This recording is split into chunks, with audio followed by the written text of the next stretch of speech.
আমাদের আজকের রেসিপি হলো গাজর পোস্ত। আমি গ্যাসে কড়া বসিয়ে দিয়েছি, দিয়ে দিচ্ছি সামান্য পরিমাণ রিফাইন তেল,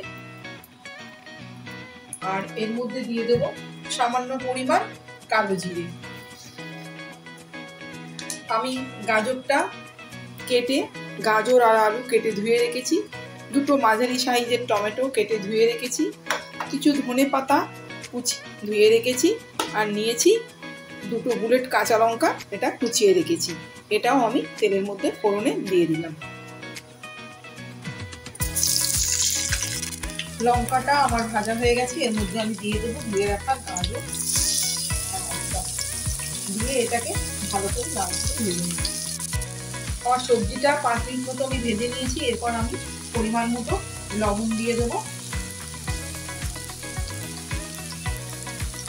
দিয়ে দিচ্ছি আমি 1 চামচ মতো লঙ্কার গুঁড়ো, দিয়ে দিচ্ছি আমি 1 চামচ মতো ধনে গুঁড়ো,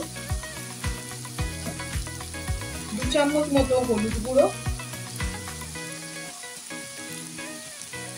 আর 1 চামচ মতো জিরে গুঁড়ো দিয়ে আমি মশলাটা ভালো করে মিক্স করে নেব। মশলাগুলো আমি মিশিয়ে নিয়েছি। এরপর আমি দিয়ে দিচ্ছি টমেটোটা কাটা দিয়ে এটাকে ভালো মতো মিক্স করে দেবো।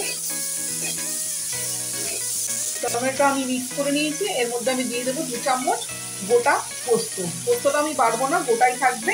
2 চামচ মতো আমি দিয়ে ভালো করে এটা নেড়ে ঢাকা দিয়ে দেবো। এর মধ্যে একটু জল দেওয়া যাবে না, তাহলে স্বাদটা নষ্ট হয়ে যাবে। দেখুন ভিউয়ার্স, তৈরি হয়ে গেছে আমার সবজিটা, গলে গেছে। এবার আমি রেখে দিচ্ছি কুচিয়ে রাখা ধনেপাতাগুলো, এর মধ্যে দিয়ে দিচ্ছি, দিয়ে ভালো করে মিক্স করে দেবো। তৈরি হয়ে গেল আমার গাজর পোস্ত। এটা বানিয়ে দেখুন, এটা রুটির সাথেও খেতে খুব ভালো লাগবে, ভাতের সাথেও ভালো লাগবে।